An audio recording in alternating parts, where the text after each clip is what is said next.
नमः श्रीवर्धमानाय निर्धूतकलिलात्मने सालोकानां त्रिलोकानां यद्विद्यादर्पणायते। बोलिए अनंतानंत सिद्ध परमेष्ठी भगवान की जय। बोलिए 24 तीर्थंकर भगवान की जय। बोलिए 2.5 दीप में विराजमान 3 कमनों करोड़ महामुनिराजों की जय। मैं राजेश शास्त्री आप सभी दर्शकों का स्वाध्याय कार्यक्रम में हार्दिक अभिनंदन करता हूं। प्रारंभ करते हैं अगली कड़ी को और देखते हैं कि आज समंतभद्र स्वामी जी इस ग्रंथ में क्या बताने का प्रयास कर रहे हैं।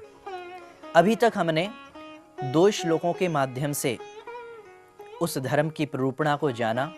अब आचार्य समंतभद्र स्वामी जी बताना चाह रहे हैं कि धर्म का सही मार्ग क्या है। मार्ग तो बहुत सारे होते हैं, लेकिन उनमें से सही मार्ग क्या है और गलत मार्ग कौन सा है। धर्म दोनों में भी हो सकता है, गलत मार्ग में भी हम धर्म को मान सकते हैं और सही मार्ग में भी धर्म होता है। लेकिन सही मार्ग पर चलेंगे तो धर्म श्रेयस्कर होगा, और यदि हम गलत मार्ग की ओर बढ़ जाएंगे और उसको धर्म मानेंगे तो वो श्रेयस्कर ना होने के बजाय गतियों में और अनेकों पर्यायों में भटकाने वाला कहलाएगा। देखते हैं तृतीय श्लोक की ओर। आचार्य समंतभद्र स्वामी जी बताना चाह रहे हैं, सदृष्टि ज्ञान वृत्तानि धर्मं धर्मेश्वरा विदुः यदीय प्रत्यनीकानि भवन्ति भवपद्धतिः। सददृष्टि ज्ञान वृत्तानि सम्यक दर्शन, सम्यक ज्ञान और सम्यक चारित्र, धर्मम धर्म, धर्मेश्वरा जिनेन्द्र देव, विदुः कहते हैं, यदि ये प्रत्यानिकानि जिनके विपरीत मिथ्या दर्शन अथवा मिथ्या ज्ञान और मिथ्या चरित्र भवन्ति होते हैं, भव पद्धति संसार का मार्ग। धर्म के स्वामी जिनेन्द्र देव कहते हैं कि सम्यक दर्शन, सम्यक ज्ञान और सम्यक चारित्र धर्म है, तथा मिथ्या दर्शन, मिथ्या ज्ञान और मिथ्या चारित्र संसार के मार्ग हैं जो जीवों को चारों गतियों में भटकाते हैं।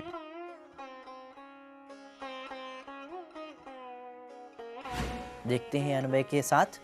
धर्मेश्वरा अर्थात जो धर्म के स्वामी जिनेन्द्र भगवान हैं, उन्होंने सदृष्टि ज्ञान वृत्तानि सम्यक दर्शन, सम्यक ज्ञान और सम्यक चारित्र को धर्मम विदुः अर्थात धर्म कहा है।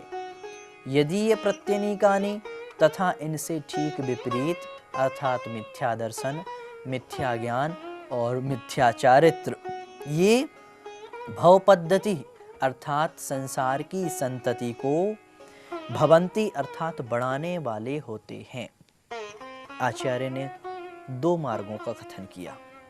एक तो उन्होंने बताया सही मार्ग और एक बताया गलत मार्ग। दोनों में हम कभी कभी धर्म मान करके बैठ जाते हैं। गलत मार्ग उन्होंने कहा कि मिथ्या दर्शन, मिथ्या ज्ञान और मिथ्या चारित्र।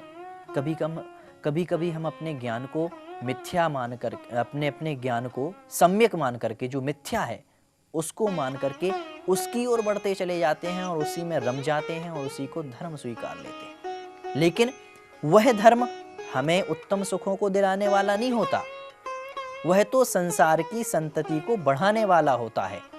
लेकिन जो सम्यक दर्शन, सम्यक ज्ञान और सम्यक चारित्र रूपी मार्ग कहा, वह हमारी संसार की संतति को नष्ट करके उत्तम सुखों में विराजमान कराता है। अर्थात जो हमारी इच्छा है कि हम अष्टम पृथ्वी पर जाएं, सिद्धालय में विराजमान हो, हमारी भी पूजा हो जिनेन्द्र भगवान के समान, हम भी उस जिनेन्द्र भगवान के समान बने, वो इच्छा, वो अभिलाषा इस मार्ग पर चलने से पूरी होती है। तो हम इस अभी तक संसार में भटक क्यों रहे हैं? क्या कारण है? कारण हमारा संसार में भटकने का एक ही है, वो है मोह। क्या कहा? पंडित दौलत राम जी ने छेढ़ाला में बताया है, मोहे महामद पियो अनादि, भूले आपको भरे मत वाद। अर्थात यह संसारी जीव मोह रूपी मदिरा को पी करके अनादि काल से इस संसार में व्यर्थ ही भटकता आ रहा है। क्या करता है? जिस प्रकार से एक नाटक होता है और एक नाटक में पात्रों के लिए विभिन्न विभिन्न प्रकार के स्वांग को धारण करने के लिए कहा जाता है।